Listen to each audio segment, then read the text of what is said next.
Good evening, everyone. Thank you for spending part of your day learning about Northwestern. My name is Maddie Schloss, and I'm an assistant director in the Office of Undergraduate Admission here at Northwestern. I use she, her, and hers pronouns. And in my role, I primarily work with students that study outside of the US. More specifically, I am the contact for students and counselors in Latin America, the Middle East, and North Africa, as well as Central Asia. So if any of you are in the audience, I would be your admission contact. During quarantine, I'm very proud of the fact that I have perfected my sheet pan nacho recipe. It's very exciting for me. And I'm also slowly but surely bringing back to life this plant. So I'm doing some really exciting projects right now. But lucky for you, you're not stuck with just me these next 45 minutes. I'm excited to be presenting with my colleague and a current student, Diana. Hi, everyone. My name is Diana, like Maddie said. I am from Chicago. I also use she, her pronouns. And I am a current senior at Northwestern. I study learning sciences in the School of Education and Social Policy. And my role with admissions is I am a senior admissions counselor, meaning that I give advice and help answer questions to families and people who are applying to Northwestern. So in the next 45 minutes or so, we'll be covering several different topics, starting with Northwestern's academic offerings and structure, and then moving on to culture and community on campus. Finally, we will talk a bit about the admission and financial aid process. And we really hope that the information and experiences that we highlight today will give you a strong glimpse into life as an undergraduate student at Northwestern. So I really love to start with the fact that we are a school of 8,000 undergraduate students coming from all 50 states and more than 96 countries across the world. And I know there are many of you joining from all over the place tonight. Not only are our students geographically diverse, though, they're diverse across all measures of diversity, from racial diversity to ethnic diversity to religious and political diversity and everything in between. And this adds immeasurably to the student experience, not only academically, but socially. In terms of that academic experience, Northwestern's structure is really interdisciplinary and flexible in nature. And this is made possible through our distributional requirements, as well as through the quarter system. So in order to earn your degree or degrees from Northwestern, you are required to complete 3 types of classes, those being major courses, distributional requirements, as well as electives. And you may be surprised to find out that major courses make up just about 1/3 of your undergraduate coursework at the university. And the other 2/3 will be broken down into those distributional requirements and electives. Now, distributional requirements, quite a mouthful to say, they're commonly referred to as distros, really tie into Northwestern's liberal arts focus as well as its interdisciplinary focus. Rather than general education requirements at many universities, with distros, students are able to choose from hundreds of courses to fulfill broad theme-based requirements. And on top of those distributional requirements, students are able to take on elective coursework, which can of course be in any subject that you'd like to explore. This 3-pronged system to me really allows students a whole lot of academic exploration. Who knows, maybe that distro or elective course will spark an interest in something new. More to come a bit later on switching or adding academic concentrations. So for a little bit more context, Northwestern offers 6 undergraduate schools. And if you choose to apply to Northwestern, you are required to select one of the 6 as well as a major. But if you're not quite sure what you'd like to study, that's okay. Undecided is pretty common for students entering the university. And to give you some context on those 6 undergraduate schools, the Weinberg College of Arts and Sciences is our largest school with 26 different academic departments. Next, our McCormick School of Engineering offers 12 specializations, and it really stands out for its whole brain engineering approach. And what this means is that you'll be utilizing the left side of your brain for analysis, as well as the right side of your brain for that creative side to solving engineering problems. Next, we have our School of Communication, which offers a wide array of programming from things such as theater and dance to radio, television, and film, all the way to human communication sciences. Our Medill School of Journalism offers a degree dedicated to innovative journalism, rather than just a journalism major, which is certainly the norm at most schools. Next, we have the Bienen School of Music, which offers conservatory level training, kind of combined with academic coursework. And last but certainly not least is our School of Education and Social Policy, which offers 5 concentrations that take on challenges in these fields. I'd say that we allow and even encourage our students to take classes throughout those distros, those major courses, and those electives in many or even all of those schools. In fact, I've heard of students kind of challenging themselves to take classes in all 6. Diana, do you mind speaking a bit about how you and some of your friends have navigated this academic structure? Yeah, of course. So obviously, like Maddie said, there are a ton of opportunities to find what you love and dive into it here at Northwestern. I've switched majors about 3 times, probably more, and I've taken classes in the School of Engineering, in the School of Communications, the School of Education and Social Policy, which is my home school, and the College of Arts and Sciences. So I have really tried my best to cover all of the ground that Northwestern has to offer here. But what has made that a lot easier is the flexibility that I've had through the quarter system, which has allowed me to try different paths at Northwestern. I started here as a math major, and then I moved on to economics, and then ended up with my learning sciences degree in the School of Education, as well as a degree in as certificate, in design from the School of Engineering. So the kind of interdisciplinary work that I'm pursuing and that other students pursue at Northwestern is really, really common. And there's a lot of opportunity to find this interdisciplinary approach through the distribution requirements that Maddie has just talked about. And then each year there are 100 classes that count for the distribution requirements. So it can look like anything you want it to look, as long as it counts for that area. You can explore things that you've never been exposed to before. For example, my friend Alexis took a class on the intersections of religion and magic, which I didn't even know that those two intersected, but it was really cool to see people taking advantage of that. And so a lot of people, like Maddie said, will come into Northwestern having not decided what they wanted to study, which is totally okay. And it's also really awesome if you do know what you want to study. But if you don't know, the faculty and staff at Northwestern make it really easy for you to be able to find your passion and really dip your toe in a lot of things if that's something that you want to do. So I mentioned my friend Alexis a little bit earlier. She has been passionate about art therapy since she was a little kid. And so she came to Northwestern knowing that she wanted to be a double major in art and psychology, and everything she does on campus kind of revolves around that. But other people like me didn't really know what they wanted to do or thought that they knew what they wanted to do and fell into a completely different area of study.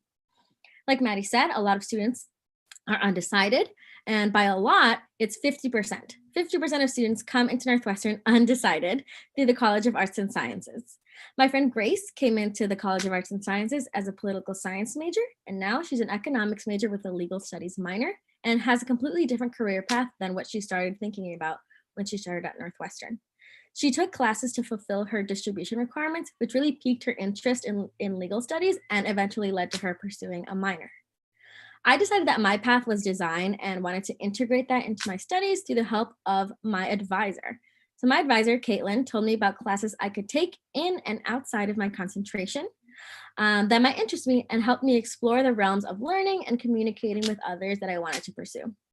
Along with the amazing design professors at Northwestern and other professors that I've taken classes with, I was opened up to a world where I could apply a social science perspective to the technical world of design. So combining those two types of things. My professors and advisors always send me conference invites, talks, and articles that I can look into that will help me solidify my career path and has helped me really know that what I want to do is design after graduating this June. That's what I love so much about being here. The faculty truly care about your learning advancement and will provide connections and resources for you to go out there and make an impact. As a Northwestern student, you'll have access to professors, TAs, advisors, and even program coordinators to help you navigate your way through your time here. Every professor at Northwestern is required to hold office hours, which is a space where a student can go and ask questions outside of scheduled class time. For me, it's been really, really helpful to take advantage of office hours, especially in classes that are more challenging. With a 6-to-1 student to professor ratio and 80% of our classes having less than 20 students, you can really foster those close mentor relationships with your professors, but also create close relationships with your peers. And Northwestern will help you find a support system wherever you look. And then I will turn this back to Maddie to talk a little bit more about the quarter system.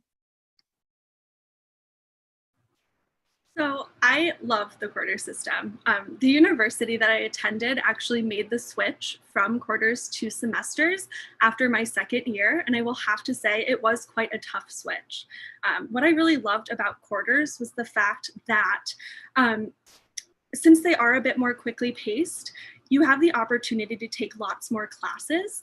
And without having those 2 years on quarters, there's no way that I would have realized that I love studying Spanish. Without those extra classes I was able to take, there's no way I would have decided to add Spanish as a second major. And beyond that, what was really nice and kind of special about quarters is that during your winter and spring breaks, you also have true breaks on quarters. And that means that you're all done with that previous quarter and will be able to spend your time relaxing, having fun with friends and family during those breaks. So while most colleges and universities are on semesters, we do have those 4 more quickly paced quarters. And it's important to note that summer is completely optional for students, and most students decide not to take classes during that time. During each quarter, students do typically take 4 courses. So over 4 years, they'll take about 48 or even more sometimes. And that's opposed to 40 on a semester system. You'll take more courses, period, on quarters over semesters, which is really special. So I've talked a little bit about kind of distribution requirements as well as quarters, and that academic structure and calendar really accounts for the fact that more than 70% of Northwestern undergrads have more than one academic concentration. So our students really do take this Northwestern direction, so to speak, choosing from a combination of almost 200 majors, minors, and certificates to help them really tailor their academic experience to fit those long-term goals. For a little bit of context, it takes between 11 and 17 courses to complete a major, between 6 and 9 courses to complete a minor, and between 4 and 6 to complete a certificate. While you're likely a bit more familiar with majors and minors, I do want to touch on those certificates that we offer. And these are going to be less time-intensive ways to really complement your primary field of study. We have certificates in many different realms, but some of our popular ones would be an integrated marketing communication certificate through Medill, for example. That's our School of Journalism. We also offer financial economics or managerial analytics through our Kellogg School of Management. And these are just some examples of the certificates that Northwestern offers. Switching gears a little bit, I know that most of your time in high school is spent in class, but in college, what's wonderful is that a lot of the learning that takes place is going to be spent outside of the classroom. And Northwestern is committed to really offering fantastic innovation and research opportunities to undergrads. And a really big piece of Northwestern's identity is its focus on innovation and entrepreneurship. And it's important to note that these opportunities are available to students no matter their major. We've got tons of labs and offices to support students in these efforts, and a campus favorite, as well as one of my favorites, is certainly the garage, which is a maker's space and actually a recently renovated old parking garage on campus. And it offers mentorship and the physical and financial resources needed to make undergrad students' ideas really come to life. A kind of really successful company that has come out of the garage is called Brew Bike. And this is actually a bicycle that serves cold brew coffee on campus. So it's really nice because it's able to travel around campus, especially when it's nice outside. And the idea has been so successful that it has actually expanded to other schools. Another terrific program is Design for America, where students are really able to work with industry leaders, community members to really work through design challenges. Design for America is actually headquartered at Northwestern, and there are chapters across the US. Now, research can also be a really big part of that undergraduate experience. So I'm gonna pass things back to Diana to explain what makes research at Northwestern so special.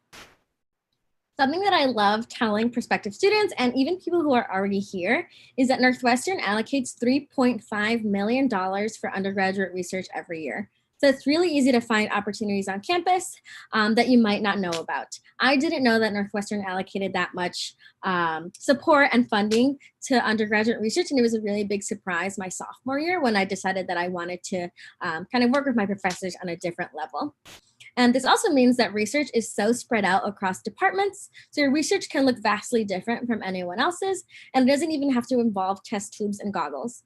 I personally am really afraid of science due to like a bad science experiment, high school science fair disaster. So I worked in a learning sciences lab with my CESP, School of Education, professors because I was really interested in researching points of revelation in young students. The project that I got to work on was analyzing and editing video, which is something that I really like doing. On the other hand, my friend Alice works in a neuroscience lab, and she's exploring the effects of stress on depressed mice. I didn't even know that that was a thing that people researched. So it's really cool to find out that my friends are doing really awesome and innovative things with the help of Northwestern. And then on the other end of the spectrum, my older sister, she also went to Northwestern and she did research on equitable engineering in elementary schools. And she got to visit schools, work on engineering projects, and combine education and tinkering. Students can also get an undergraduate research grant from the Office of Undergraduate Research to focus on her research during the summer between her junior and senior year, between the years, and it can help you decide to pursue research full-time after college if that's something you want. Again, the Office of Undergraduate Research can help you find something that you're passionate about and help you find the resources that you need to pursue it. Other students take their research experiences abroad. My friend Ella was abroad in New Zealand doing research through the Environmental Science Department. Northwestern offers students the opportunity to study all across the globe with over 150 affiliated programs. If you find a program that isn't affiliated, Northwestern will help you find a way to go there, as well as through the Global Learning Office. A barrier that pops up when you might think of studying abroad is the expense. But at Northwestern, we like to share that your financial aid travels with you. That means that if you receive financial aid from the university, that will also help cover the expenses of going abroad and having an experience outside of the Evanston campus. Studying abroad allows you to have so many awesome experiences. Like my friend Caesar, who traveled to Ghana 2 summers in a row to teach students about learning through music. He took classes while he was there, which counted toward his major, which is something that a lot of students get to do while being abroad.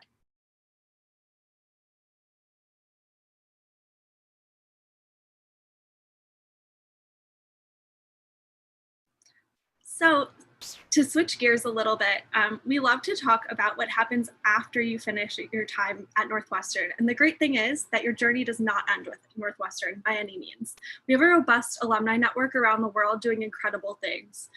From George R.R. Martin, writer of Game of Thrones, to Claudia Lopez, recently elected as mayor of Bogota, to Seth Meyers and Stephen Colbert, some of my late night show host faves. Know that these folks got their start at Northwestern. But to take things back to earth just a little bit, Northwestern completes a study each year called the Destination First Study. And for the class of 2019, it showed that 96% of graduates were engaged in activities related to their NU degree just 6 months after graduating. To break that 96% down a little bit more, 73% joined the workforce directly, 22% went on to graduate school, and 1% fell into kind of an other category. They're joining the military, volunteering, pursuing a Fulbright fellowship, for example. And to me, this really shows that Northwestern students are making that transition from the student role to the alumni role, or that, that college role to life in the real world. They're preparing themselves really well, academically, socially, and professionally. So we are going to switch gears a little bit. We've talked a lot about the academic and co-curricular opportunities on campus, but we want to talk about the culture and community that you'll experience if you spend 4 years here. Diana, do you mind taking the lead here? Of course, yeah. So when I think about the community on campus, the first 2 words that come to mind are engagement and passion. Every single student on this campus has something that they're incredibly passionate about. And they're doing a multitude of things on campus, and it's so awesome to hear about it all. One of my favorite things is just sitting down and asking my friend, what cool thing have you done today? And the things that they've shared with me have been amazing. From helping a community in Chicago, which is just south of us in Evanston, to working with our Evanston community right in the neighborhood. Northwestern has cultivated a community that builds each other up and supports each other through triumphs and tribulations and everything in between. And this community really starts the moment that you walk onto this campus through Wildcat Welcome. So Wildcat Welcome is our week-long introduction for first year and transfer students at Northwestern. It's personally my favorite week of the year. You're put into a group of 10 to 12 students and one upperclassman called your peer advisor. This advisor and your group help you learn about campus, from how to get to buildings, how to pick your classes, and just how to navigate being a Northwestern student. This really sets the tone on campus of having community and having support. We do really fun stuff during this week. So for the class of 2021, Northwestern paid for all of the students to go see the musical Hamilton for free. Every year, Northwestern has rented out Six Flags for our incoming students. The incoming students even get to run across Ryan Field before a football game during our annual Wildcat Dash, following our annual Wildcat Barbecue, which is a time when all students get to have lunch on the baseball field and get to know other students. But that's not the only place that students find their community. Students find that in their residential experience as well. I lived in a residential college for 2 years, and it was an incredible opportunity where I found my community. Northwestern has a 2-year live-on experience, which means that students are required to live on campus for 2 years, which really helps bolster the community and the friendships that you make during your first year. People also find community in many of our significant spaces here on campus. My roommate was really involved in Hillel, which is the Jewish center on campus, and it allows her to stay connected to one of her identities while being in college. So don't think that because you're coming to a new place, you're leaving behind all the things that have made you you. People also find that the Multicultural Center, the Black House, the Gender and Sexuality Resource Center, just to name a few. But no matter where you find your space, we all come together through various campus traditions. My personal favorite is Dillo Day. It's our student-organized concert on campus every year in early June. We've hosted artists like Chance the Rapper, MGMT, Charlie XCX, and ASAP Ferg, just to name a few.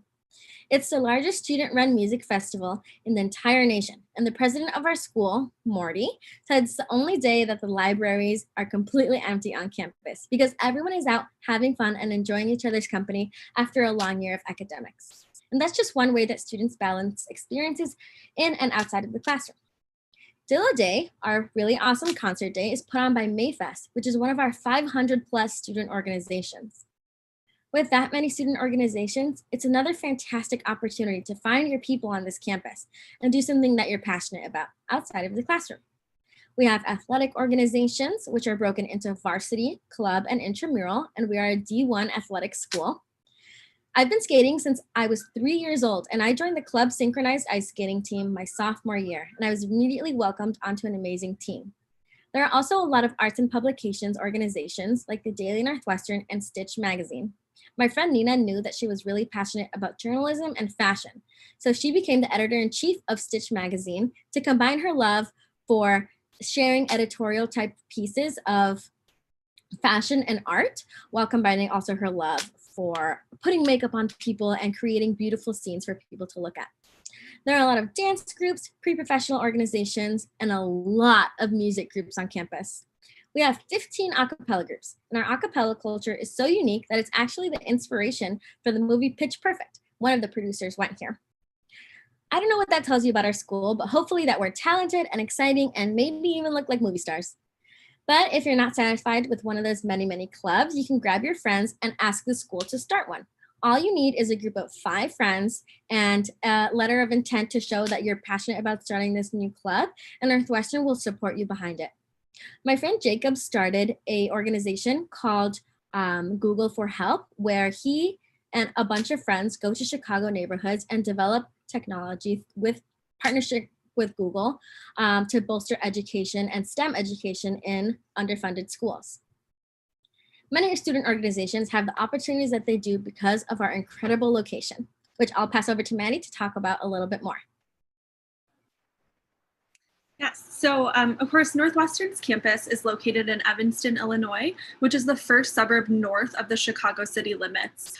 And I'd say Evanston is this really vibrant, safe, as well as welcoming community for Northwestern students with really everything that you could need at your fingertips. There are fantastic restaurants, cozy coffee shops, and beautiful beaches within a 10 to 15-minute walk of Northwestern's campus. And as Diana was mentioning, there are lots of ways to get involved in the town of Evanston, from local politics, community theater, working in the local school system.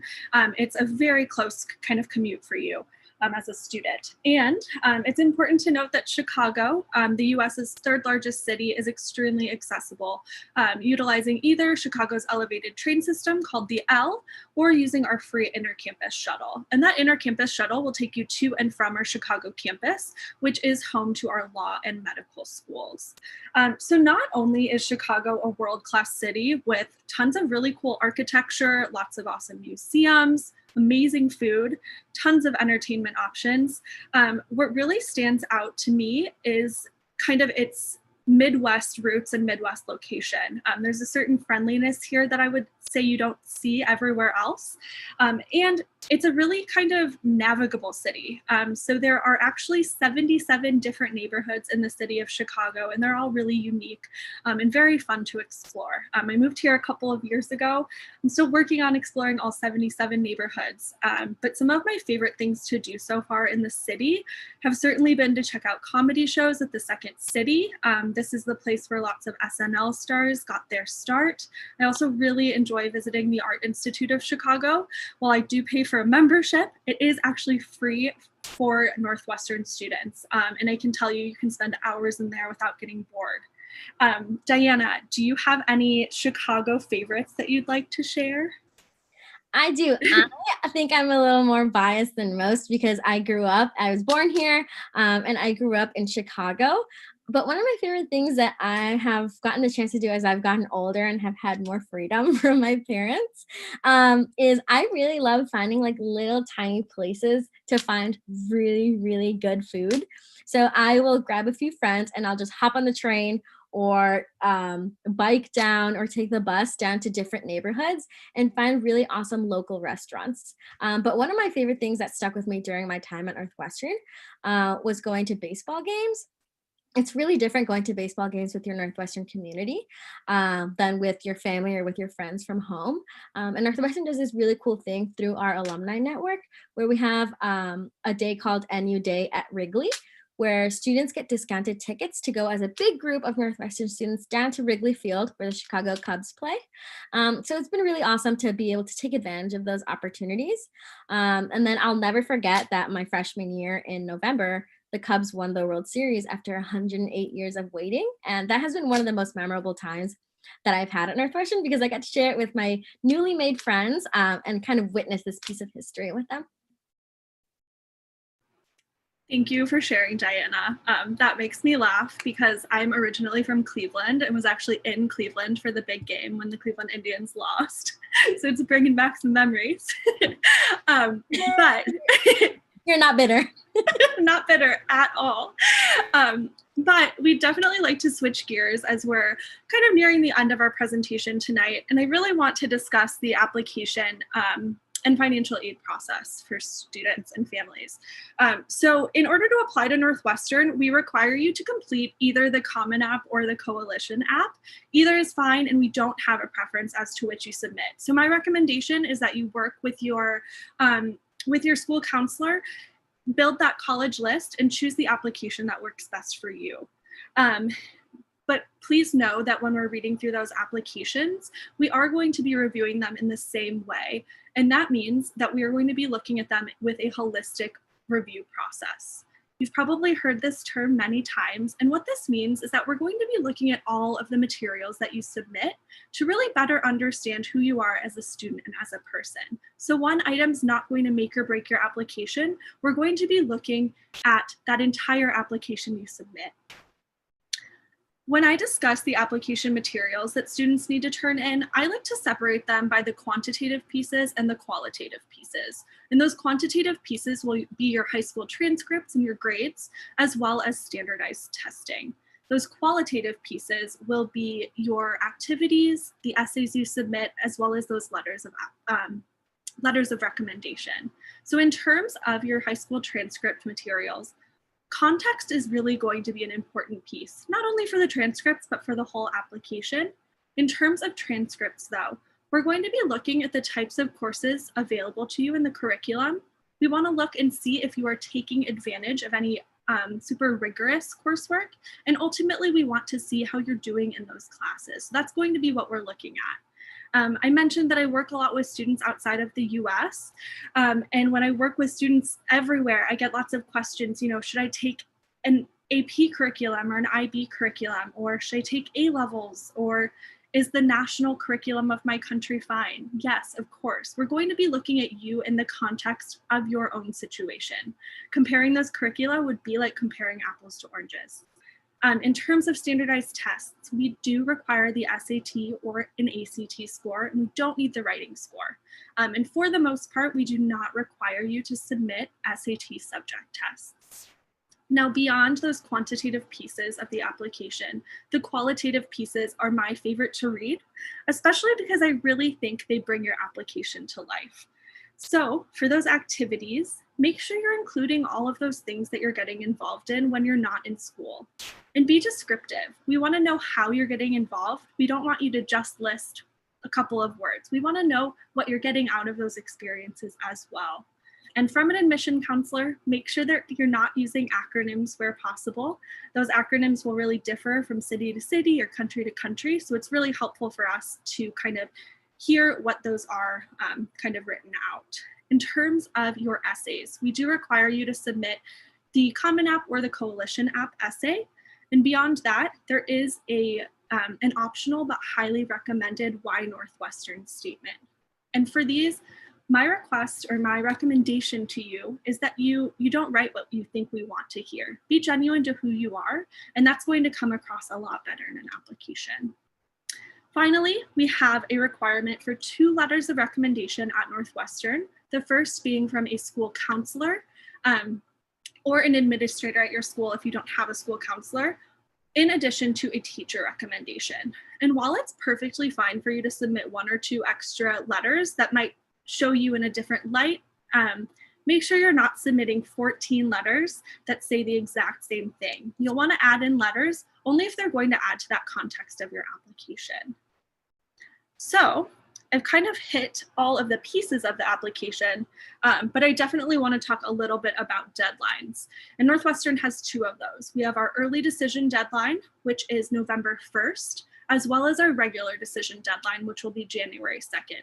If you choose to apply early decision, know that that deadline is binding. So if you are admitted to Northwestern, you are required to withdraw all other university applications and you'll commit to attending Northwestern. So if you're sitting at home right now, if Northwestern's been your favorite school forever, you're wearing a Northwestern hoodie, you're petting your dog named Willie the Wildcat, which is your cat named Willie the Wildcat, you might want to think about applying early decision. It's worth noting that about half of our incoming classes apply early decision, and that pool will be a bit smaller. So if you would like to kind of keep your options open, applying regular decision might be the way to go for you. And so we will require the same materials that way, but the deadline will be January 2nd, and it is not a binding commitment should you be admitted. I do want to touch a little bit on, I want to back up a little bit actually before I forget, just to make sure that you know, when you do submit that common application or the coalition application, you will select one of the 6 schools that we offer. So you'll need to select a school as well as a major. And when you select that major, it is okay to list undecided for the most part. I do want to touch on all things COVID-19. I know that there is quite a lot of uncertainty going on, and I understand that things are extremely stressful for students. At this time, our application requirements have not changed, but again, we've talked a little bit about context, and context is going to be the focus of the way that we're looking at your applications. And in a lot of ways, that holistic review is kind of built for situations like this. For additional information and any updates that may come your way, be sure to check out a really thoughtful blog post from our Director of Admission, Liz Kinsley. You can find that on our admission page. And beyond that, we also have a COVID resource page that you can check out too. So I do want to touch a little bit on financial aid as well. And what I hope you understand is that Northwestern is really committed to making this university experience affordable, no matter your financial background. And Northwestern offers aid in the form of need-based aid rather than merit-based scholarships. We are need blind for US citizens and permanent residents. And what that means is your ability or inability to fund your education is not going to come into play when we're making those admission decisions. It is important to note that for any international applicants or prospective applicants in the audience, we are need aware. And what this means is that while we do have a robust financial aid kind of budget and program for international students, that budget is ultimately limited. And therefore, your request for aid may ultimately factor into your admission decision.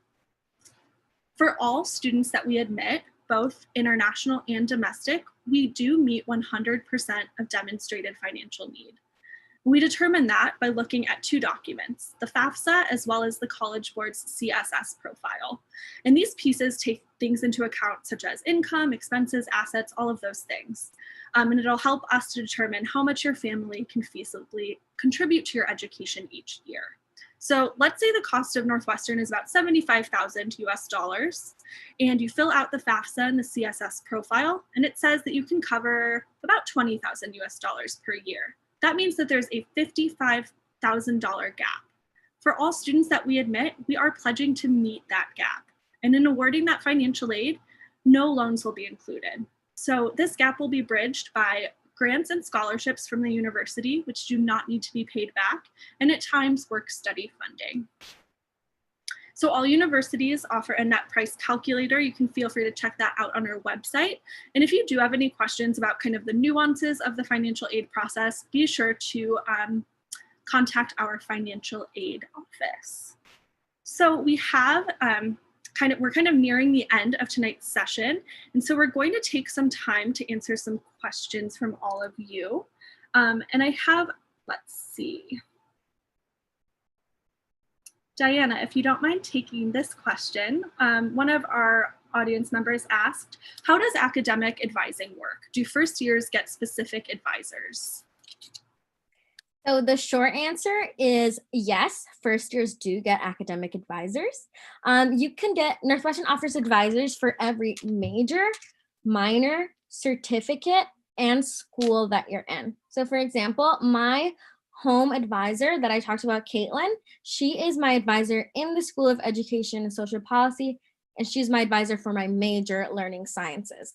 Within the School of Education, there are 6 other advisors that help students with the different concentrations, but they all live within the School of Education.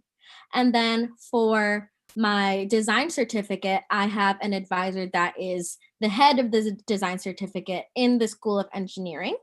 And then students who are in different schools, the situation is kind of differently and varies based on the school that you're in. But first year students do have first year specific advisors in the School of Engineering and in the School of Arts, in the College of Arts and Sciences. And then that differs based on school. So the School of Communications has different advisors for the certificates that you pursue and for the majors and minors that you pursue, whether that be in or outside of your home school, as well as having advisors for the different organizations that you join. So if you join student organizations, there are faculty advisors for that as well. And there are advisors for the residence halls that you might live in your first or second year.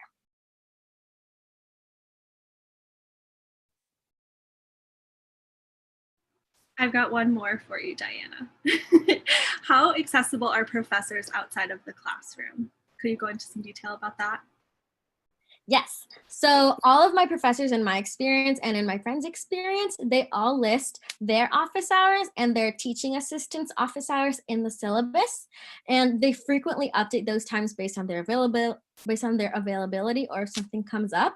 So I would say that my professors, they have all been very flexible and accessible for office hours. At Northwestern, nobody wants you to fail. It is an academically challenging school, obviously, but it's also a place where your professors and all the faculty want you to thrive, and they want you to be passionate, and they want you to be happy and excel in your academics.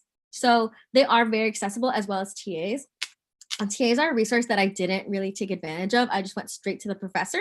But TAs are students who can kind of break things down in more understandable terms if there's something that you're having trouble with. So short answer, very accessible.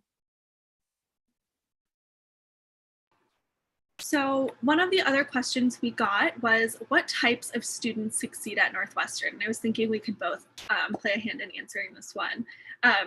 From the admission perspective, I'd say that the students that I work with and that are doing such great things at Northwestern, they're extremely passionate. And what's cool is that they're extremely passionate about a number of different things. But what's great about these students is that they're really taking those passions and doing something with it. So they're utilizing the resources that we have on campus to solve problems. And they're also really collaborative with one another. So they're really ready to work together to kind of solve lots of problems. What do you think, Diana? Yeah, I definitely agree. The collaborative nature that we can see at Northwestern is present in so many spaces, and there are a lot of people who like love working together to solve solutions, just like you said, Maddie. And we have one more here, I believe. What are some popular Northwestern traditions? So I did not attend Northwestern, but I'm not sure if you brought this up earlier, Diana, but I think one of the coolest traditions, did you bring up Primal Scream? I did. Okay, yes. That is my favorite tradition. Do you have any other favorites? Yeah, my favorite, I do love Primal Scream, although there was one year where I was in the library. I usually don't study in the library because like quiet things scare me. But this one year I was like cramming in the library, and all of a sudden, I think it was my first year, and everyone started screaming and I freaked out. I was like, what's happening? But my favorite tradition is the Wildcat Dash, because it's for me, it's been the only opportunity that I've had to run on a huge football field. My high school didn't have a football team, so getting to Northwestern was a crazy school spirit. So running across the field during like my first week at Northwestern is something that I really loved, and something that I know a lot of other first years have loved. Fantastic. Thank you, Diana. Well, it sounds like we are out of time. Thank you guys so much. Thank you guys so much for spending some time with us tonight. I hope everyone is safe and healthy. If you have not yet subscribed to our YouTube channel, be sure to do so. We have some really great programming coming up for the month of June, especially several student panels. So be sure to sign up for those. Links are also available on our website. But thanks again, and have a great night, everyone.